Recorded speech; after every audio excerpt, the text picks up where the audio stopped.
Number 10. YADIRA ARROYO. Being an emergency worker isn't easy. They often have to respond to difficult situations while putting their own lives on the line.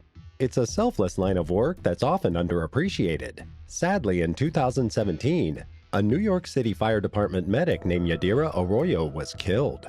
44-year-old YADIRA and her partner Monique Williams were called over by some civilians while out in the Bronx. The medics were told that a man was holding on to the back of their ambulance. Shortly after, 25-year-old Jose Gonzalez came into view. He fought for control of the emergency vehicle with YADIRA and was eventually able to overpower the woman. As Jose got behind the driver's seat, one of the medics was screaming for help into her dispatch radio, but it was too late. The young man slammed on the gas pedal and ran right over YADIRA. For dispatchers not at the scene, the situation was initially confusing. It wasn't clear what was happening, who was calling for help, or what kind of response was needed. Eventually, a commander found a code for the distressed medic and sent in backup units. The EMTs who got there first declared that YADIRA was going through traumatic arrest. They took her to the Jacoby Medical Center to get treatment, but she didn't make it. Since the incident was caught by surveillance cameras surrounding the scene, Jose was arrested shortly after. He claimed he was innocent, but with a history as a Bloods gang member, he'd been arrested 31 times in the past. It's believed that the suspect was under the influence of drugs during the murder, and Jose's attorney claims he suffers from an unidentified mental illness. Despite these claims, the young man was charged with murder, grand larceny, and driving while impaired. Jose's sentencing is currently scheduled for April 5, 2023, so we'll have to wait and see what punishment he'll receive for his crimes. Number 9. John Mitchell Crow. If you've ever driven in foggy weather, then you know how difficult and scary it can be at times. In January 2023, an EMT from Louisiana was operating an ambulance on the highway. At around 1 a.m. on New Year's Day, there was a thick and cloudy fog which made the road conditions dangerous. During his shift, 36-year-old John Mitchell Crow crashed the ambulance. He collided with the truck which was heading the same direction. Apparently, John accidentally rammed into the back of it due to the fog. Even though he was wearing his seatbelt, John experienced severe and fatal injuries. When other medical professionals arrived at the scene, they declared him dead. With him that morning was another paramedic and a patient that the two were driving to the hospital. Luckily, the others inside the ambulance only received minor injuries, and the truck driver wasn't hurt at all. Those who knew John said that he had a passion for helping others. He enjoyed playing softball in his free time and was always kind to anyone he met. No foul play or impairment is suspected in this crash. The incident was most likely just a tragic accident thanks to poor weather conditions. Number 8. Angel of the Troops. In March 2023, a volunteer paramedic lost her life. 29-year-old Yana Rytlitska. She died while trying to evacuate wounded soldiers. As she drove, enemies targeted her ambulance and started firing. The Ukrainian woman worked in the insurance industry before the war with Russia started. Once the invasion began, she decided to help out however she could. This led to Yana to join the Ukrainian Armed Forces, where she was stationed as a medic in Bakhmut. While there, she must have seen an unimaginable number of wounded soldiers at the stabilization point. At these stations, injured soldiers are often bandaged up quickly and prepared for a longer trip to more experienced doctors. Despite the obvious struggle, Yana told her friend Tetiana Zenart that she was having fun and that she was still in one piece. A few hours after this message, though, her ambulance was shot at. Those who knew Yana said she risked everything and did whatever she could to help her country. Another volunteer who worked with her a few times said that many soldiers called her the Angel of the Troops. Instead of accepting money raised from fundraisers, Yana's parents asked that people donate to help Ukraine's armed forces during the ongoing conflict. Number 7. Scott Sutherland. Most emergency workers are heroes in every regard, but there are a few who don't fit the bill.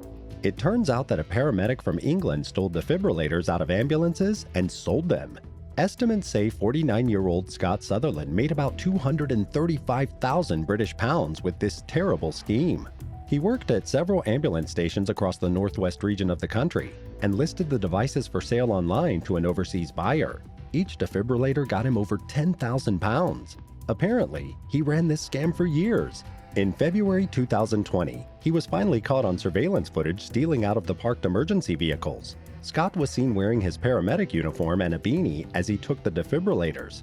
Once police had him on video, they easily obtained a search warrant for the thief's home. They arrested him under charges of burglary, theft, and theft as an employee.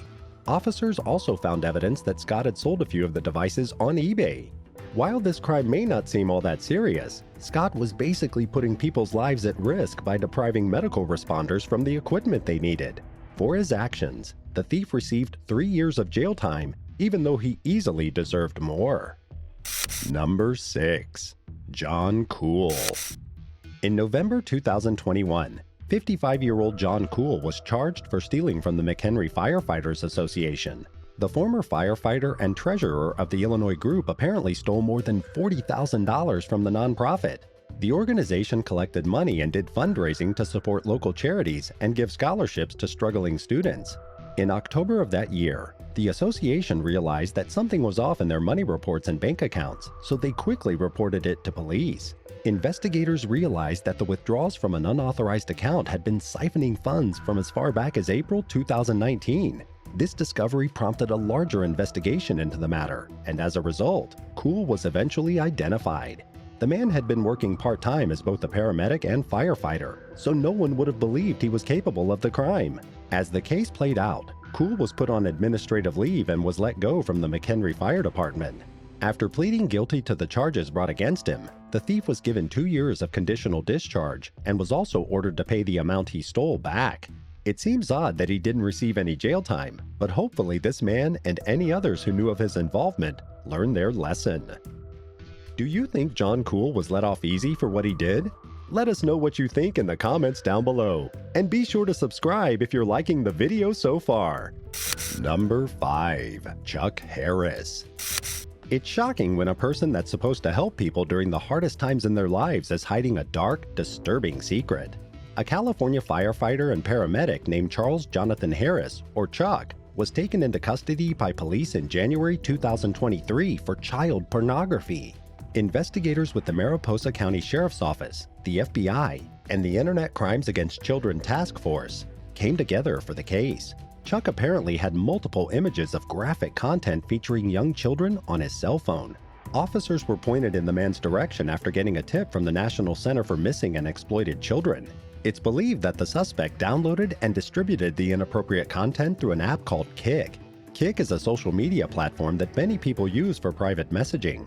Chuck's been accused of uploading the disturbing images at home while on the job. If found guilty of the charges brought against him, the firefighter could face a maximum sentence of 30 years in prison. Chuck's next court date is scheduled for April 19, so we'll just have to wait and see how the case plays out. Number 4. Scott BULLENE. Road rage is common for drivers all around the world. It's easy to get mad at other vehicles if they're going too slow, cut you off, or forget to use their blinker. But most people don't do anything other than honk their horn or curse at other drivers from behind the wheel. It's just more trouble than it's worth.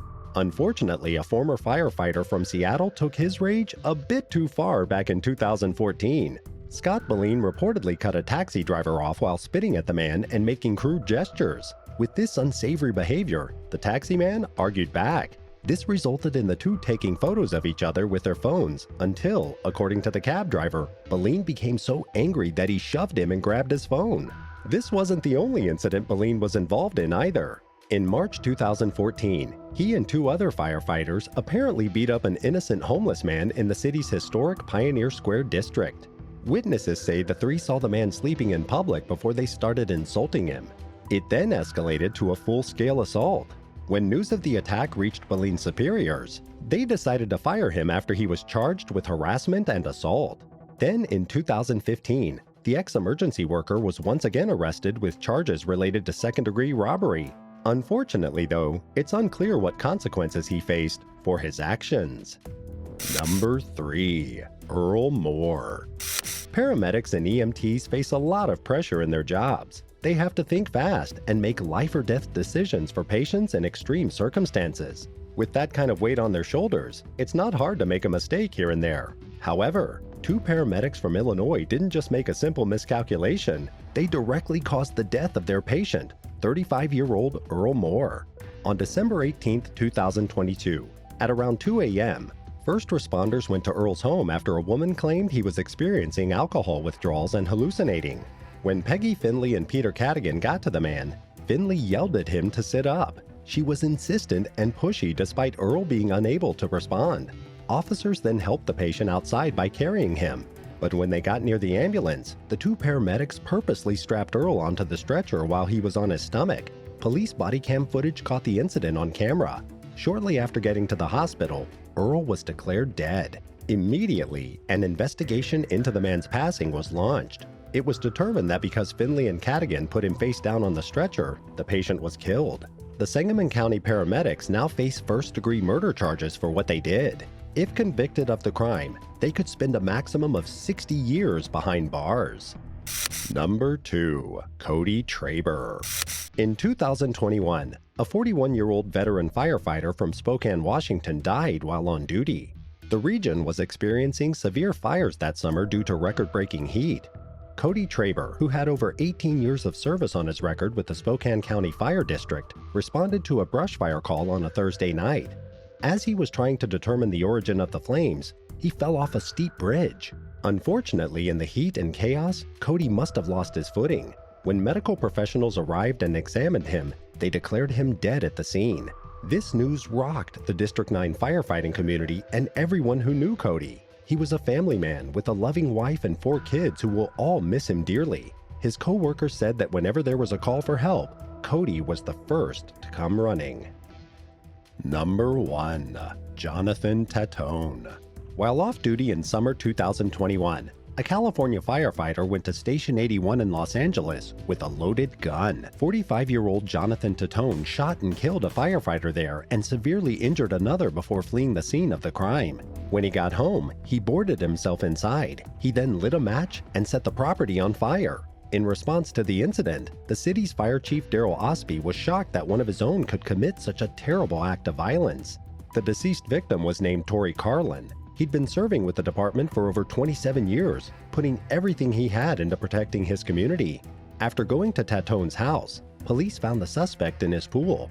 They believe he killed himself with the gun after setting his house ablaze. Carlin's family has filed a lawsuit against the county since the shooting. They claimed that TATONE's violent capability was well known, but nothing was done to prevent this situation. The suit was filed at the beginning of 2022, but it's unclear where it stands now. This is a difficult situation for everyone involved, so hopefully the victim's family can get the closure and justice they seek. Would you ever consider being an emergency worker? If so, what would you want to be? Let us know in the comments down below, and be sure to subscribe to the channel if you haven't already. Thanks for watching, and we'll see you next time on Bad Badger.